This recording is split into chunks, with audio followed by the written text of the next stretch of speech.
Je vais m'adresser encore à tous ceux qui ont l'intention de venir au Canada, à tous ceux qui ont l'intention de quitter leur pays d'origine pour venir s'installer au Canada.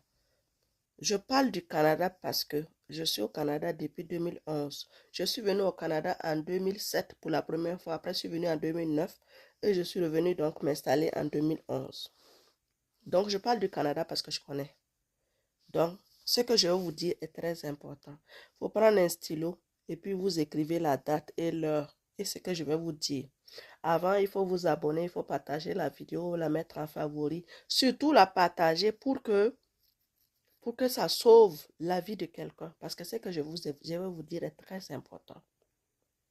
Vous savez pourquoi les gens risquent leur vie pour partir à l'extérieur? C'est à cause des mauvais calculs. Pourquoi? Parce que vous vous renseignez, vous vous informez mal. Et il y en a même qui ne prennent même pas la peine de s'informer. Comment trouver un travail? Comment trouver un logement? Quel est le niveau, comment je vais dire? C'est dit ton domaine d'activité là. C'est quoi? Si tu as fait l'étude salariale, est-ce que tu as étudié combien tu peux être payé? Quel sera le coût de la vie si tu dois louer une maison pour telle grandeur, si tu dois faire venir ta femme, tes enfants ou bien ton mari, tes enfants. C'est dit si tu dois aider ta famille que tu as laissée au pays et puis toi te prendre en charge, payer ton logement, payer ta nourriture, te prendre soin de toi et ta famille. Est-ce que il y en a qui ne calculent pas ça, hein? Ils ont les yeux gros comme ça. C'est l'Europe, États-Unis, Canada. Ils veulent juste partir. Je comprends. Moi, je suis africaine. Je suis du Burkina Faso. Je comprends que on peut vivre des moments très difficiles et tout ce qu'on a envie de faire, c'est de changer. Ça, je comprends parfaitement. Ne venez pas m'insulter ici que non, si c'est pas bon, il faut rentrer. Si c'est pas bon, il faut rentrer là. Écoutez d'abord le fond de ce que je vais vous dire. Ok? C'est bien beau de partir, mais prenez le temps, si possible, au lieu de risquer votre vie pour aller vraiment, il y en a qui passent par la mer, par le désert, tout ça, il y en a qui n'arriveront jamais. Au lieu de risquer votre vie pour aller là où vous ne maîtrisez pas, vous ne connaissez pas, prenez le temps de vous informer. Il y en a, ceux à qui je m'adresse aujourd'hui, c'est ceux qui sacrifient tout, leur entreprise, leur acquisition. Il y en a qui vendent des maisons, qui vendent leurs parcelles, qui laissent leur bon poste pour partir. Partir où? Dans quelque chose que vous ne connaissez pas? Dans quelque chose où vous n'êtes pas renseigné, c'est quoi le coût de la vie? Quand vous travaillez dans le domaine de plomberie, d'électricité, dans le domaine de l'administration, je ne sais pas, dans le domaine juridique, je ne sais pas combien vous êtes payé. Et encore là, il y en a qui peuvent s'informer, mais qui s'informent très mal. Parce que si tu prends par exemple quelqu'un qui travaille dans la construction, il se dit, ok, moi je vais venir, je vais travailler dans la construction. Je vais être payé, j'ai dit n'importe quoi, hein, je vais être payé 25 $ par heure. Le moment où la personne entend qu'il va être payé 25 $ par heure, il prend le 25 $, il convertit en francs CFA. Vous pouvez convertir ça, vous allez voir 25 $, c'est combien en francs CFA? Je peux pas, je sais pas, mentalement, je ne sais pas. La personne va dire, wow, 25 $ là, c'est à peu près, je dis n'importe quoi, c'est à peu près 30 000. Donc, je peux avoir 30 000 CFA par heure. Donc, si je travaille 8 heures, 10 heures par jour, je suis millionnaire, milliardaire. Je vais retourner en une année venir construire dans mon pays. Sauf que, quand vous calculez le 25 $ par heure, vous oubliez que dans le 25 $ par heure, c'est le salaire brut. Il y a les taxes, il y a les impôts, il y a beaucoup qui vont être coupés dans ce 25 $. Donc, en fin de compte, ce qui reste dans ta poche là, sur le 25 $ là, peut-être c'est 15 $ qui rentrent dans ta poche.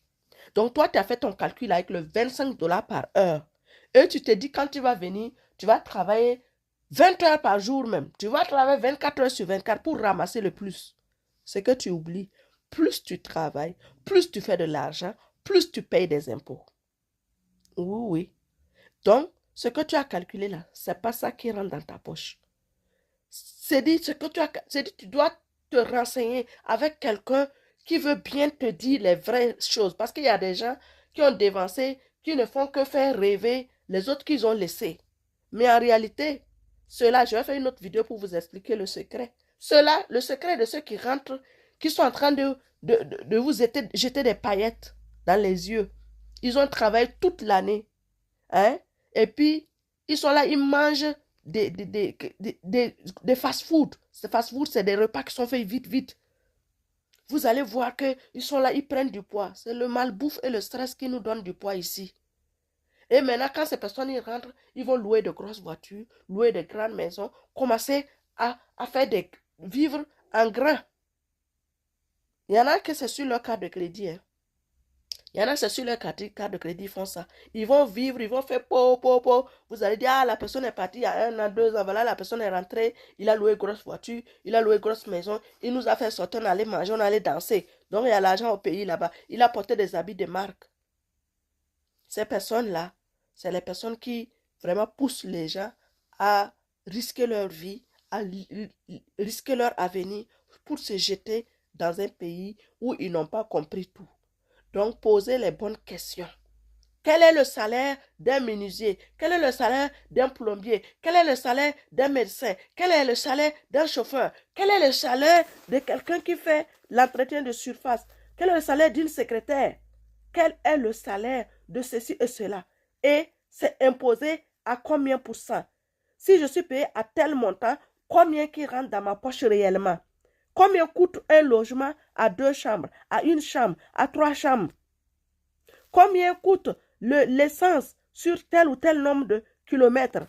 L'épicerie, c'est comment? Posez ces questions et puis vous vous asseyez avec votre calculatrice, tout, calculez. Parfois, vous allez voir, ce n'est pas la peine de vendre votre maison.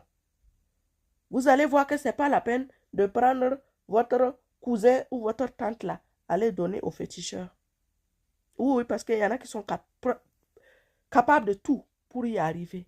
Vous allez voir que ce n'est pas la peine de vendre votre terrain. Ce n'est pas la peine de démissionner de votre emploi que vous avez 150 000, 200 000 par mois. Vous allez voir. Peut-être je vais faire tout ce qu'il faut faire pour avoir un visa visiteur, aller visiter, me renseigner, tout, avant de venir prendre certaines décisions. Donc, pour le moment, comme vous voyez ma voix la même est rouillée, non, je ne me sens pas bien sûr grippée. Donc, aujourd'hui, je n'ai pas trop d'énergie pour rentrer en fond. Mais la prochaine fois, je vais venir vous parler des cartes de crédit, le danger des cartes de crédit. Aujourd'hui, je vous laisse sur cette vidéo pour vous demander de réfléchir, de vous renseigner, de poser les bonnes questions, de faire les bons calculs pour, avant de vous lancer, de faire des sacrifices. Donc, si la vidéo t'a servi, il faut t'abonner, tu partages au prochain et puis tu mets en favori pour la réécouter.